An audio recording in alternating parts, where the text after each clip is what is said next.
collecting Marvel Legends X-Men figures. It's been a big quest of mine for the last 20 years. And it's a very slow burn, because if you want to collect an entire team, well, you kind of got to be on board for a long time or pay really high aftermarket prices. Because, well, Hasbro doesn't just put out these figures every year. They put out a couple a year, and slowly over time, I have built what I consider kind of my ultimate Marvel Legends 1992 X-Men shelf. Now I've got a combination of some Toy Biz figures still left and some odds and ends, but I thought I'd kind of go through, much like I did with my Spider-Man shelf, and kind of go over which figures I feel are the best. And some are kind of kit bashed, some are head swapped, but let's jump in. And to do this, I'm going to start with my journal, because this is how I'm able to, I guess, regulate my collection. I have very specific lists of figures, like 90 Spider-Man characters. And there are some that aren't on the list. But for the most part, with my X-Men list that I've made 20 years ago, I've stuck to it. There's been a few surprises along the way, and we'll talk about those. But this is what kind of helped me decide who to buy, because I had a very specific list of 90s characters I wanted, and I didn't want to just go crazy. All right, so back in Toy Biz 2001 is when this all started with Spider-Man classics, and while they were great, no X-Men figures, so I had to still wait. When Marvel Legends proper launched with one character from X-Men, Toad. An odd choice, but that's because he was left over from the movie line. Didn't pick him up, but did get Wolverine. Wasn't able to get that maskless variant. Picked up Gambit in the Toy Biz because that cloth coat is awesome, as is the accessory, which would last. 2003, got a few more X-Men figures in Toy Biz. We got Iceman, who I think was great, although his leg cracked and fell off. And Nightcrawler, which I still have, because it's, I think, the best Nightcrawler figure made. I think the Hasbro ones are inferior to this one, because he's got a bendy tail and he's got more articulation on the legs and hands. So this is one of the few Toy Bizzers that have lasted. So next up, we've got our Toy Biz Sentinel. Not this one. This is obviously the HasLab one, which has replaced my Sentinel. But when the Sentinel came out as a Build-A-Figure, I had to get all the pieces because I love Sentinels. And I got a few X-Men figures that have lasted, like Omega Red. But a lot of the other ones have been sold off or kind of given away because either they're not X-Men characters or they're not the versions. Like, I don't need this version of Cyclops. I want the Jim Lee version. I did have this Mr. Sinister for a long time until he got replaced by a new Mr. Sinister. Now, in addition to the Sentinel, there was also Apocalypse there, which meant more Marvel Legends and more non-X-Men characters or versions that I didn't need. Like, I didn't need this astonishing Wolverine because I already had the classic Tiger Stripe version. Same thing with Bishop, but he got replaced by the Hasbro version. Like I said, some Hasbro ones have replaced, some Toy Business have lasted, but all of these figures that I was required to buy to get the Apocalypse pieces, even X-23, she doesn't fit in with my collection, so I didn't keep her. As much as I'm a big fan of Bigfoot, I don't need a Sasquatch or a Wendigo figure, I just needed the Apocalypse parts.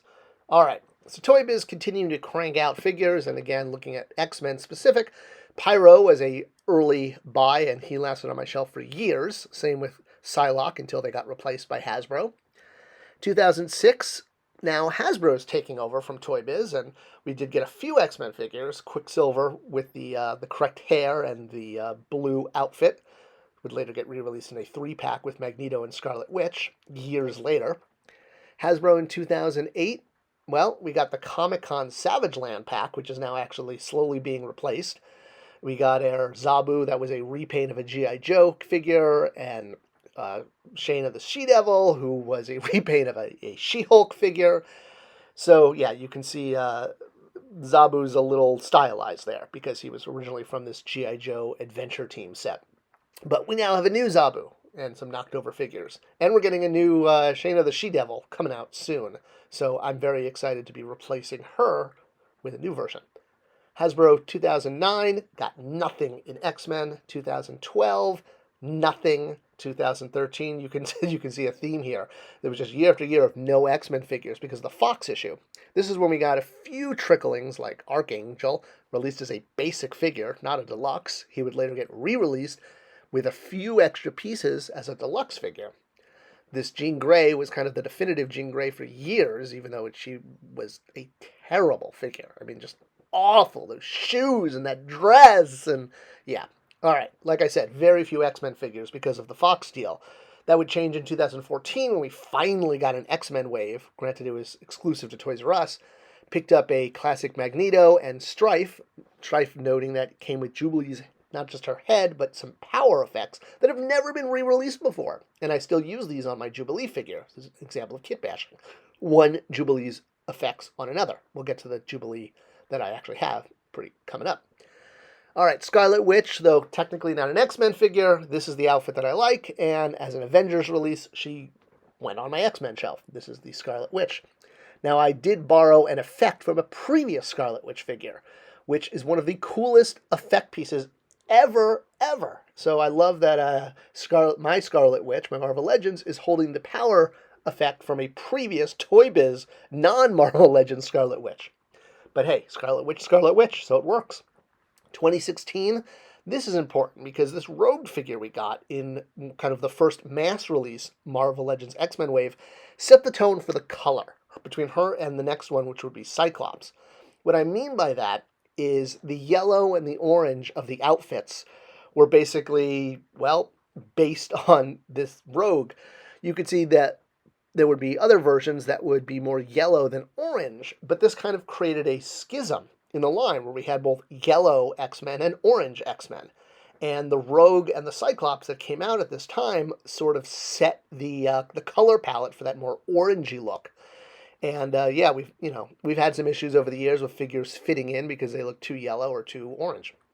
But before we would get that Wolverine, we got a classic brown Wolverine in that same Juggernaut wave. So this was my first brown suit Wolverine. I passed on the original Toy Biz one. Then we got another wave of X-Men figures with introducing Sunfire, which became the basis body buck for a lot of figures. This was the Warlock wave, which, as I mentioned, that Cyclops figure. So very important because this Cyclops kind of set the color standard for that more orangey look that would perpetuate throughout all of the X-Men figures. Whereas we've also gotten, as I said, those yellow versions. We also got our first X-Force figure, Shatterstar, and I was so excited because I was like, yeah, we're going to get to build X-Force. Took years to get everyone, and we're still missing Feral. But that's okay.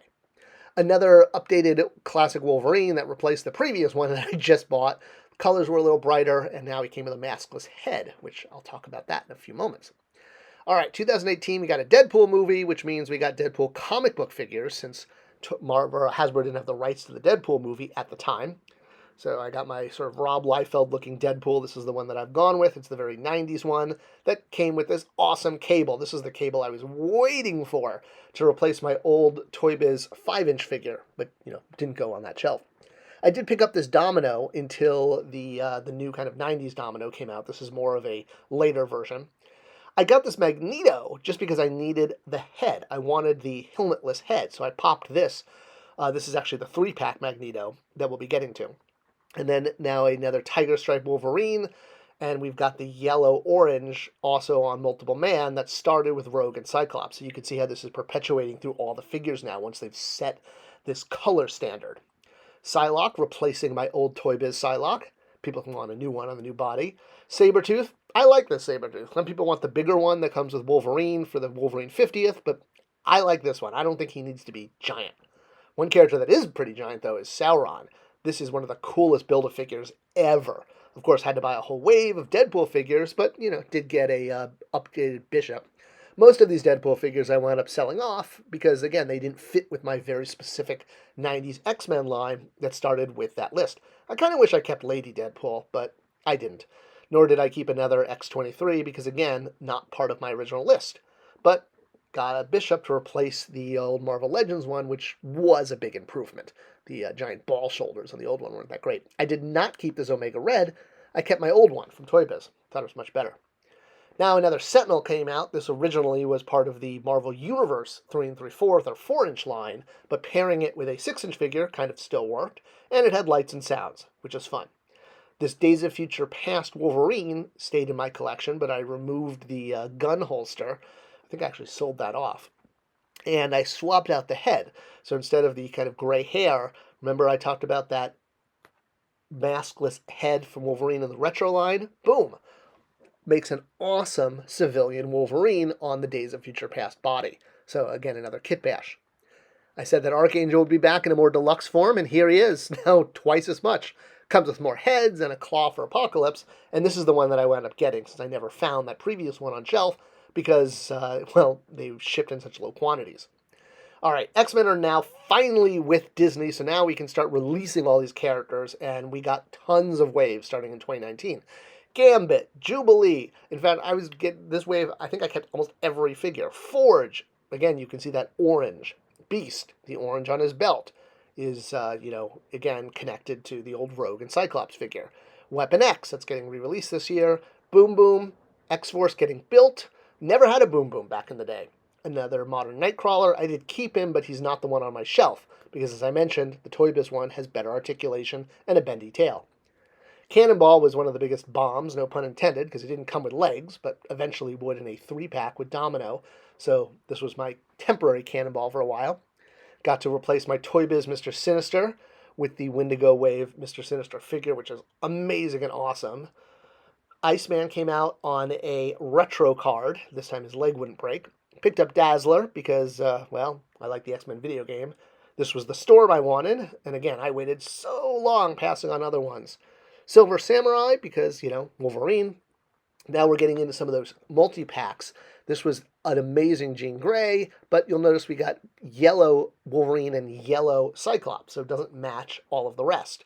But we did get orange Havoc and orange Polaris, so these two match, but the previous ones don't. Here was that 3-pack I mentioned with Magneto, Scarlet Witch, and Quicksilver that replaced my previous ones. Not Scarlet Witch, because I like my Avengers version. She went to eBay. This was also the year that we got a classic Colossus and Juggernaut. It was the Juggernaut Build-A-Figure from that previous wave, but without the belt and with a new head. Finally got a Professor X, and this was interesting because at the same time this Professor X figure came out, there was an AFX statue of him that I had for the longest time. I used the figure from Marvel Legends, but I used the hover chair from the statue because it was more sort of cartoon accurate. But after a while, I realized it was just too big. I even had a buddy of mine say it looked like a hover tank on my shelf. So while the statue works great for 7-inch figures in the line, I eventually went back to using the 6-inch scaled hover chair that actually came with Professor X. An interesting note is the Shadow King head that also came with him. So I love when companies do this. And so I kind of got a free Shadow King figure, even though he wasn't on my list. You could make him by popping the head on a Kingpin figure and using the hands from Space Venom. So this was very deliberate, and I love when companies do this because it's cool to get a sort of free figure. I don't have the hands for Space Venom, so I just have his arms behind his back, so that way you don't see the hands. Mystique as a Walgreens exclusive with a repaint of Rogue's head and an odd little Lila head in there from who knows why, Outer Space Adventures. But there was our Mystique. And you'll notice we're getting more and more X-Men figures because now that Disney owns it. Another Build-A-Figure, we got Strong Eye, and again, notice the orange, not the bright yellow, continuing that setup from Cyclops and Rogue now all those years ago. But you could again see how them setting up this color scheme continues to perpetuate throughout the line. The Deadpool wave, in order to get all of those pieces, wound up keeping a few. Kept Pirate Deadpool because, pirate, but he's not on my shelf. Black Tom went on my shelf. He was on the list, and great to get him. Sheila with Landshark, that went right up on eBay. Sunspot on the shelf, flying high, and Maverick on the shelf. So this was a great wave, even though I didn't need all the figures. Warpath was awesome. I thought he'd be a Build-A-Figure, but hey. And now our first army builder, we got the Marvel Legends Hellfire Club. I've always wanted figures of these ever since that Wolverine base where he was taking them out from the Hellfire, like almost right off the cover. So we got this generic Hellfire Guard for $15, which was awesome. I love when Hasbro was doing this, was just giving us these plain army builders without packaging or, just in a box. Well, this Hellfire Guard tied directly into the San Diego Comic-Con set. This was not on my list, but I was just blown away because I did want a White Queen or an Emma Frost, but man, I could not say no to a Jean Grey in S&M gear, plus all these cool Victorian bad guys from the Hellfire Club. And that's also I got the removable helmet for Magneto that he's holding from that set. All right, the Stepford Cuckoos, another Walmart set, not from my list, but what can I say? It's a schoolgirl with superpowers. I picked up the Storm and Thunderbird set just because I wanted the belt. So I heated up Thunderbird and slowly slid off that belt and put it on my Warpath because that's actually the belt Warpath wears. You can sort of see it under Siren's head there in this picture. So he's wearing the belt from that 2-pack. I picked up a 3-pack of Psylocke, Nimrod, and Phanomex just for the Nimrod figure and sold off Psylocke and Phanomex because, well, they're not part of my list. Rogue and Pyro, sold off Rogue, but kept that Pyro and replaced my old Toy Biz one, although now he's fallen and has that darn paint scar on his chest emblem, which I hate that. It drives me crazy. 2021 got more X-Men figures. I never, ever expected that we would get a Moira McTaggart figure. She was not on my list, but became one of those exceptions. So, like I said, while I tried to follow this list in order to regulate overbuying, occasionally figures would come out I'd have to get. Lady Deathstrike is part of the supervillains wave, and Firestar, sort of an X-Men character. She's kind of a bit of a placeholder on my shelf. I may move her down to my Spider-Man shelf. She's kind of a placeholder for Rachel Summers, Phoenix. She's next to Excalibur there, so I'll probably replace her with that. Now we finally got to our Ultimate Sentinel, the HasLab one, so the first and so far, well, actually I also got the HasLab Cantina, but that hasn't arrived yet. So this was my first HasLab purchase. I didn't keep the female Sentinel, but I did keep Bastion because he played such a big role in X-Men 97. I wasn't going to get Binary originally. It was not on my list. But then in flipping through my old X-Men trading cards, the Jim Lee set, I realized, oh wait, she's a Starjammer. So picked her up at Walgreens. Boom. So she's with my Starjammers. I just picked up this set just to get the Mastermind figure. Did not need another Omega Red because I still have my Toy Biz one, which I think is superior, and I really didn't need Shirtless Wolverine or Cyber. They weren't part of my list. Tigra, she's just a placeholder. She'll go on my Avengers shelf, but at the moment she's filling in for Feral with X-Force. So yeah, I have Firestar filling in for Rachel Summers and Tigra for Feral. All right, we're getting close to where we are now. 2022, again, it's awesome because Disney now owns the full rights to X-Men, no more 20th Century Fox, so we get all sorts of characters. We get Siren, we get 2 Mojos, because, if you're going to spend all that money tooling Mojo, you might as well go for broke and have 2 different geckos. I actually bought both of them, mainly because when the San Diego Comic-Con version went on sale for super cheap, I upgraded. Originally, I wasn't going to get the Comic-Con version, but it was eating me away that the Comic-Con one was so much better. It was so much more deco, and it had that, brighter yellow. So I wound up with 2 Mojos. One went on my villain shelf, one on my X-Men shelf. This Beast replaced my previous one, and while this Apocalypse didn't replace my Build-A-Figure, I thought he was so awesome, I had to get him and just put him on my villain shelf. But I still have my Build-A-Figure. Here is another one of those 3-packs, building Excalibur, which drives me crazy because we still don't have Rachel Summers. But at least we got a Captain Britain, a Megan, and a Shadowcat. Marvel Legends 20th Anniversary Toad, only because he wound up in that first wave, an odd choice, and he's already gone on major discount. Morph from the animated series, not quite the Morph I wanted, because he has scribe lines on him. I had to use nail polish remover to take that off. You can rub it off, but you have to make sure you rinse it off afterwards or it'll eat away at the plastic. I would like this Morph, though, without the jacket, and you can do the alternate heads, too.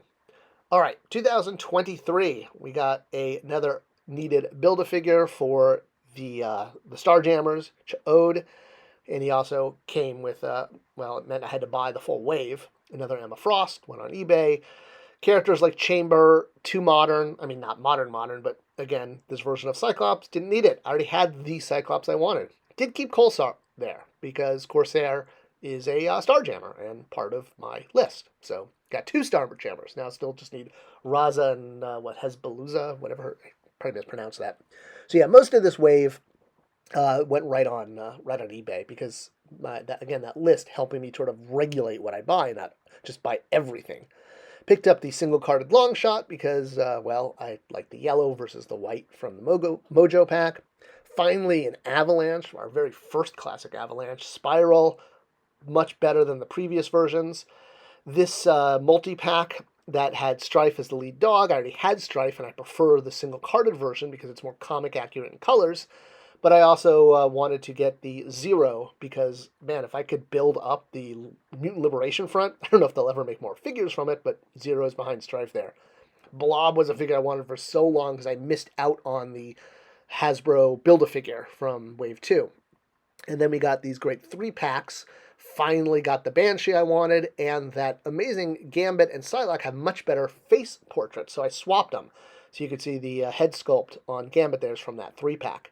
And the accessory is from the original Toy Biz figure. See? Kit bashing. 2024 brought us a much better Zebu because Zabu, the previous one being a G.I. Joe repaint, now we had a fully tooled original Zabu. And since Kazar also came in the wave and we've got a Sheena the She-Devil on the way, I'm excited. This cable I was not going to get originally, but I fell in love with it. Had to buy 2. I already had my cable, but then I had to get the rest of these, odds and ends to get my Zabu pieces, so they all wound up except for Wolfsbane, who, of course, completed X Factor, and thank goodness she had that orangey outfit to match the others, and not the new yellow colors that wouldn't match. I was afraid she was going to get yellow, because that was kind of what Hasbro's turned towards. Icarus, again, just a character I had to get Zabu. Here is that Wolverine Sabretooth 2-pack I mentioned. I haven't picked this up. I don't need it. I think that Sabretooth is a little too big. Destiny and Rogue, sold off the Rogue, but bam, got a Destiny figure for my Marvel Evil Mutants. All right, 2025 this year. Well, not too many figures, but we did get a Fabian Cortez, albeit the first X-Men figure to have non-painted plastic, which really stands out. Now, he was not on my list, and again, there were a lot of figures not on my list. Moira Taggart, Capcom Cable, but sometimes you just fall in love with a figure and you'll make exceptions. But there you go. That is how I slowly, over 20 years, put together what I consider the ultimate X-Men Marvel Legends collection. I still need Rachel Summers and we need Ferrell in there, but I'm sure they will be on their way now that we know Marvel Legends license has been expanded beyond 2026. Yay, but I'm going to be paying a lot. All right, I hope you enjoyed this video, and it was helpful if you wanted to put together an X-Men series or shelf. Any questions, let me know in the comments below. And as always, thank you for joining. Thank you for being here, and see you guys in the next video.